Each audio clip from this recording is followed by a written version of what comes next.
Assalamualaikum warahmatullahi wabarakatuh. Alhamdulillahirabbil alamin. Wassalatu wassalamu ala asrofil anbiya'i wal mursalin wa ala alihi washabihi ajmain. Asyhadu an la ilaha illallah wa asyhadu anna Muhammadar Rasulullah. Allahumma sholli ala sayyidina Muhammad wa ala ali sayyidina Muhammad. Rabbi shrah li sadri wa yassir li amri wahlul 'uqdatam min lisani yafqahu qawli. Rabbi zidni ilma warzuqni fahma. Jumpa lagi bersama saya Mufti Arif Arfiansyah. Kali ini kita akan membahas penutupan siklus akuntansi pada perusahaan dagang. Setelah kita kemarin sudah membahas berbagai macam siklus akuntansi perusahaan dagang, kali ini adalah tahap yang terakhir, tahap penutupan siklus akuntansi perusahaan dagang.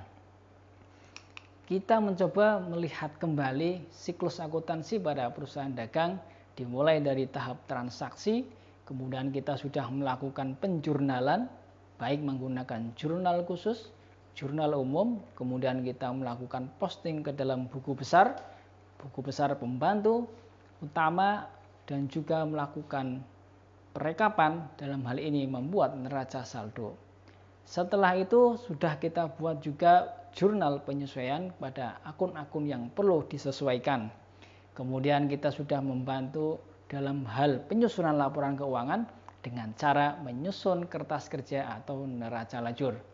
Bahkan kita juga sudah menyusun laporan keuangan yang terdiri dari laporan laba rugi, laporan perubahan ekuitas, dan juga laporan neraca atau laporan posisi keuangan. Nah, pada tahap yang terakhir dalam tahap siklus ini adalah melakukan penutupan atau dengan istilah pembuatan jurnal penutup.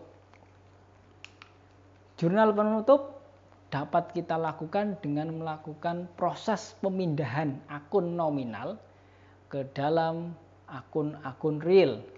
Maksudnya apa? Maksudnya adalah akun-akun nominal itu adalah akun-akun yang bersifat sementara, yaitu akun-akun yang muncul pada periode tertentu, sehingga akun ini perlu kita pindahkan ke dalam akun real atau perlu kita tutup, supaya pada saat periode selanjutnya akun-akun ini sudah bersaldo nol dan dapat digunakan kembali untuk mencatat akun-akun nominal pada periode berikutnya. Tujuannya apa? Kenapa kok diperlukan jurnal penutup?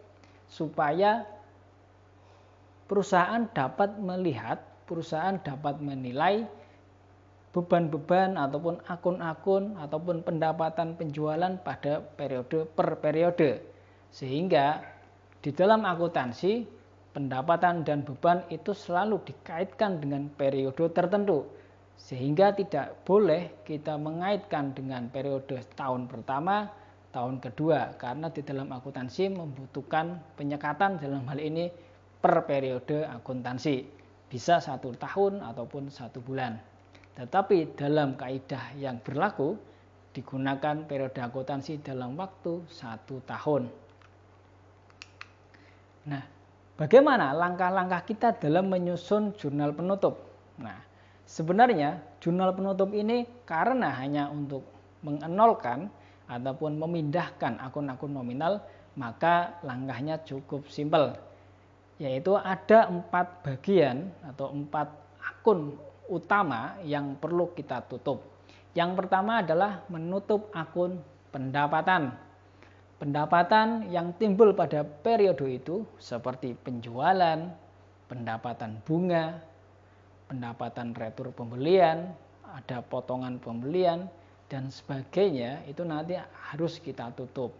Kemudian yang kedua itu adalah menutup akun beban, baik itu beban operasional ataupun beban penjualan. Jadi semua beban yang timbul pada periode itu akan kita tutup. Dan yang ketiga adalah menutup akun private. Akun private itu adalah apa? Akun di mana pemilik perusahaan bisa saja mengambil aset kekayaan dari perusahaan digunakan untuk kepentingan si pemilik. Nah, ini tentu akan mengurangi modal dan menambah private ini. Dan private ini juga harus ditutup pada akhir periode. Dan yang terakhir adalah memindah bukukan akun ikhtisar laba rugi ataupun akun laba ataupun akun rugi ke dalam modal. Nah, ini yang perlu ditekankan adalah pemindahan akun ikhtisar laba rugi ke dalam modal. Apakah itu akan menambah modal ataupun mengurangi modal, tergantung dari kondisi keuntungan atau kerugian yang diderita oleh perusahaan tersebut. Jurnal penutup yang menggunakan pendekatan ikhtisar laba rugi. Seperti yang sudah kita sampaikan bahwa dalam pencatatan jurnal penyesuaian ada pendekatan ikhtisar laba rugi. Maka di dalam penutupnya atau dalam menyusun jurnal penutup juga menggunakan pendekatan ikhtisar laba rugi yang harus dilakukan seperti apa. Nah, kita lihat di sini, ini adalah tampilan neraca lajur dari toko sejahtera yang menggunakan pendekatan ikhtisar laba rugi pada jurnal penyesuaian. Nah, karena dia menggunakan pendekatan ini, maka di dalam melakukan penutupan, dia pertama adalah menutup akun pendapatan. Nah, pendapatan ini terdiri dari apa? Dalam contoh kasus ini, di dalam toko sejahtera ini, penjualan sebesar 39.450.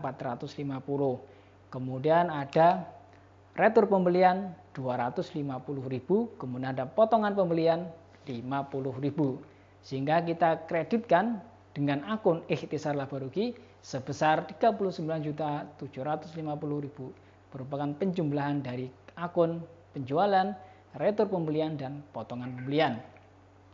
Apabila kita mencermati di neraca lajur ini, kita melihat pada kolom laba rugi karena ini adalah akun-akun nominal.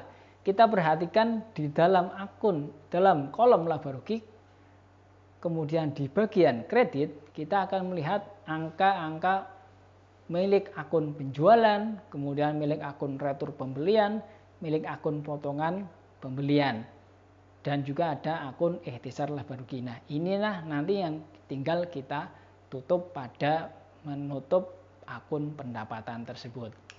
Jadi ada 3 saja yang akan kita tutup karena dalam kasus ini toko sejahtera ada 3 yang perlu kita tutup. Cara menutupnya bagaimana? Dengan cara membalikkan dari saldo normal. Kalau di dalam neraca saldo, dalam neraca tadi, di neraca lajur tadi, di kolom-kolom laba rugi, akun penjualan, retur pembelian, dan potongan pembelian berada di kredit, karena itu adalah saldo normalnya, maka dengan menutup dengan cara kita balik menjadi debit, sehingga pada akhirnya nanti saldo akun tersebut akan bersaldo 0. Kemudian yang kedua adalah menutup akun-akun beban terhadap ikhtisar laba rugi. Nah, semua beban kita kreditkan karena beban itu saldo normalnya ada di sebelah debit. Bisa kita cek pada neraca lajur, kolom laba rugi di sebelah debit itu nanti akan didominasi oleh akun-akun beban. Selain itu ada akun pembelian, ada akun retur penjualan, dan juga ada akun potongan penjualan. Semuanya berada di kolom debit ya. Sehingga ketika kita tutup, kita balik menjadi sebelah kredit ya. Sehingga kita akan menghasilkan jurnal penutup dengan akun bantu ikhtisar laba rugi di sebelah debit dengan nilai 30.150.000 berasal dari total dari jumlah akun pembelian, retur penjualan, hingga beban sewa di jumlah senilai 30.150.000. Nah, dengan ditutup seperti ini nanti akun beban ini akan bersaldo 0. Kemudian yang ketiga adalah menutup prive. Kita tahu bahwa di neraca lajur, prive itu ada di kolom neraca, bagian dari akun real sebenarnya. Tetapi karena ini adalah akun real yang dialihkan kepada si pemilik perusahaan, maka ini juga harus ditutup dengan cara kita melakukan pengkreditan, karena prive ini adalah saldo normalnya adalah di debit, sehingga karena prive ini akan mengurangi modal, sehingga jurnalnya berbunyi sebelah debit itu adalah modal berkurang, kemudian sebelah kredit adalah prive juga berkurang, sehingga nantinya prive ini akan bersaldo kosong dan modal akan terkurangi 150.000. Dan yang terakhir adalah menutup laba atau rugi terhadap modal. Nah ini, berhubung ini adalah perusahaan toko sejahtera dalam kondisi laba, maka modalnya otomatis bertambah sebesar 5.100.000. Modal bertambah ada di sebelah kredit, sehingga debitnya kita menggunakan akun ikhtisar laba rugi sebesar Rp5.100.000. Ini adalah cara untuk menutup akun-akun nominal yang menggunakan pendekatan ikhtisar laba rugi. Nah, yang perlu diingat itu adalah pada saat kita menutup akun-akun pendapatan, nanti di dalam neraca lajur ada akun ikhtisar laba rugi. Nah, akun ikhtisar laba rugi tersebut yang tertera pada neraca lajur tidak perlu ditutup. Jadi artinya angka-angka yang ada di neraca lajur pada akun ikhtisar laba rugi itu tidak perlu ditutup di dalam jurnal penutup. Tetapi akun-akun ikhtisar laba rugi yang muncul pada jurnal penutup itu adalah hanya akun bantu. Artinya bukan angka-angka itu bukan berasal dari angka neraca lajur, tetapi angka-angka ikhtisar laba rugi pada jurnal penutup ini adalah angka pembanding dalam hari ini supaya antara saldo antara nilai debit dengan nilai kredit itu memiliki sama nilainya atau seimbang. Sekarang bagaimana dengan menyusun jurnal penutup yang menggunakan pendekatan harga pokok penjualan pada saat pembuatan jurnal penyesuaian? Nah, sebenarnya di dalam penyusunan jurnal penutup ini ada perbedaan tentunya penggunaan akunnya ya, menggunakan akun harga pokok penjualan. Dan juga akun-akun unsur penyusun HPP ini seperti akun pembelian, retur pembelian, potongan pembelian, dan beban angkut pembelian itu secara otomatis sudah dilakukan pembalikan dalam jurnal penyesuaian. Jadi sebenarnya akun-akun penyusun HPP ini sudah memiliki saldo nol karena pada saat penyesuaian itu sudah dilakukan pengkreditan maupun pendebitan. Nah, sebenarnya pembuatan jurnal penutup dengan metode HPP sama dengan pembuatan jurnal penutup yang menggunakan metode ikhtisar laba rugi. Hanya saja di dalam pembuatan jurnal penutup di metode HPP ini kita bisa melihat di contohnya adalah menutup akun pendapatan. Nah, di sini kita hanya memasukkan akun penjualan di sebelah sebelah debit. Kita debitkan akun penjualan. Karena kita melihat di neraca lajur di kolom laba rugi kita hanya melihat hanya akun penjualan yang berada di posisi sebelah kredit. Sedangkan sisanya itu semuanya di sebelah debit. Maka di dalam menutup pendapatan ini hanya akun penjualan.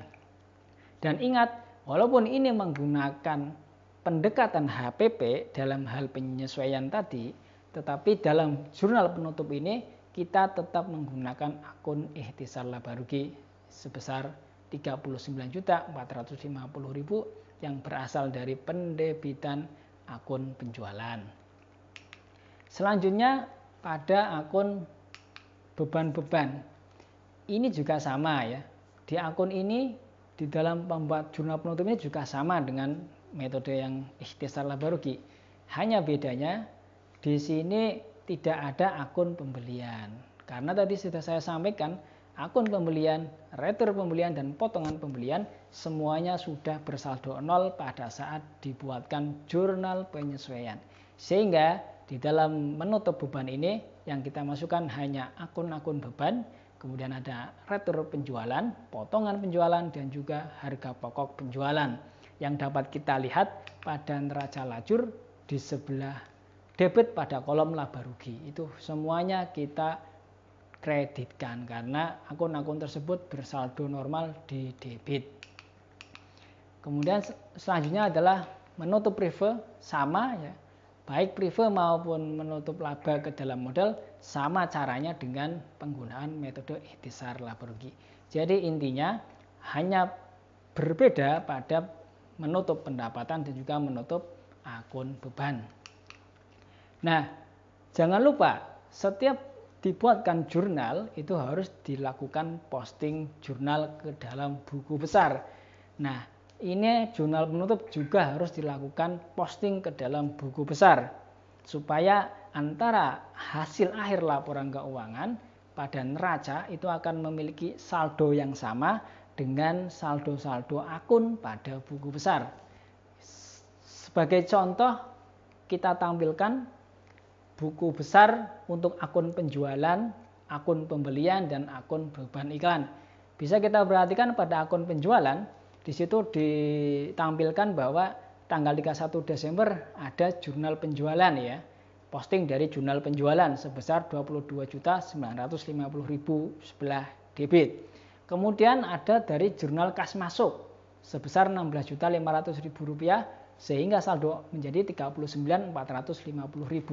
Nah, pada saat jurnal penutup tadi kita sudah mendebitkan akun kredit tadi, akun jurnal penutup pada jurnal penutup, maka saldonya akan menjadi 0. Jadi artinya jurnal penutup tadi juga harus diposting ke dalam buku besar supaya penjualan ini bersaldo 0. Begitu juga dengan akun pembelian dan juga dengan beban ikan. Semuanya juga harus dipostingkan jurnal penutupnya. Nah, dalam kasus ini pembelian ini, dalam akun pembelian ini artinya pembelian ini menggunakan metode ikhtisar laba rugi karena penutupannya itu menggunakan jurnal penutup bukan jurnal penyesuaian. Jika di buku besar pembantu ataupun di buku besar pembelian itu menggunakan jurnal penyesuaian, maka itu artinya dia menggunakan pendekatan ikhtisar laba rugi. Nah, tahap yang paling akhir itu adalah membuat neraca saldo setelah penutupan. Jadi neraca saldo ini sama sebenarnya seperti neraca yang ada di laporan keuangan ataupun ada di neraca lajur. Hanya saja ini adalah neraca saldo setelah penutupan, itu artinya neraca yang disusun setelah akun-akun nominal tadi sudah dienolkan. Nah, ini adalah contohnya neraca setelah penutupan. Ini sama dengan neraca pada laporan keuangan ya. Kita bisa cermati bersama, itu ada modalnya, modal lahir sebesar 54.950. Nah, ini adalah jurnal pembalik. Nah, jurnal pembalik ini sifatnya adalah opsional, jadi hanya pilihan. Pada saat tertentu saja perusahaan akan melakukan jurnal pembalik. Pada dasarnya setelah perusahaan melakukan penutupan dan sudah membuat neraca saldo setelah penutupan yang akan menjadi dasar neraca awal pada periode berikutnya itu sudah selesai. Tetapi ada juga perusahaan yang harus melakukan jurnal pembalik.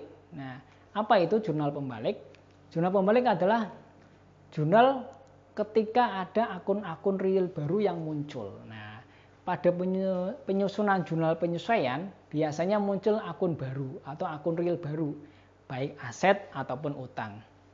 Nah, akun ini akan nampak pada neraca saldo setelah penyesuaian. Coba kita cek pada neraca saldo setelah penyesuaian Toko Sejahtera. Nah, kita lihat di neraca saldo setelah penutupan, kita melihat ada akun baru dengan kode 231, yaitu utang gaji sebesar 200.000. Nah, utang gaji ini adalah salah satu transaksi yang perlu dilakukan jurnal pembalik. Nah, kenapa kok perlu dilakukan? Maksudnya adalah supaya konsistensi dalam perlakuan beban itu atau perlakuan aset tersebut sama pada periode yang lalu dengan periode yang akan datang. Dan juga gunanya supaya tidak ada terjadi double entry atau pencatatan dua kali. Jadi periode yang lalu sudah dicatat, periode depan dicatat lagi. Ini tentu tidak sesuai dengan kondisi yang sebenarnya. Nah, ini contohnya pada Toko Sejahtera, beban yang masih harus dibayar. Jadi ada utang gaji di sana. Nah, cara membalikannya adalah seperti ini. Beban yang masih harus dibayar. Ada jurnal penyesuaian tanggal 31 Desember tahun 2020, misalkan beban gaji bertambah 200, utang gaji bertambah 200. Kenapa kok bisa seperti itu? Karena perusahaan itu harusnya membayar gaji pada karyawan 200.000 tetapi belum dilakukan pembayaran dan sudah mendekati atau sudah melewati batas akhir pembukuan, yaitu akhir periode. Maka perusahaan pada saat itu menambah utang baru, ya nama utang gaji. Sehingga ketika di awal tahun, yaitu tahun 2021 tanggal 1 Januari, perusahaan akan membuat jurnal pembalik dengan cara membalikkan. Jadi yang tadinya beban gaji di debit kita balik menjadi kredit, kemudian yang awalnya utang gaji di kredit kita balik menjadi debit. Sehingga nanti pada awal tahun utang gaji itu akan bersaldo 0, beban gaji akan minus 200.000. Nah, ketika perusahaan itu akan membayar, maka secara otomatis beban gaji akan bersaldo 0. Dan ini sudah clear, konsisten bahwa beban gaji tersebut dibayar tahun 2021, tetapi dicatat dan dibebankan pada tahun 2020 sesuai dengan kenyataannya. Nah, ini adalah kegunaan dari penggunaan jurnal pembalik. Demikian siklus akuntansi yang sudah kita bahas dari awal hingga akhir, dari transaksi hingga jurnal penutup dan jurnal pembalik. Semoga apa yang dapat kita sampaikan bisa bermanfaat dan kita akan kembali bertemu pada video pembelajaran mata kuliah yang lain. Saya tutup. Assalamualaikum warahmatullahi wabarakatuh.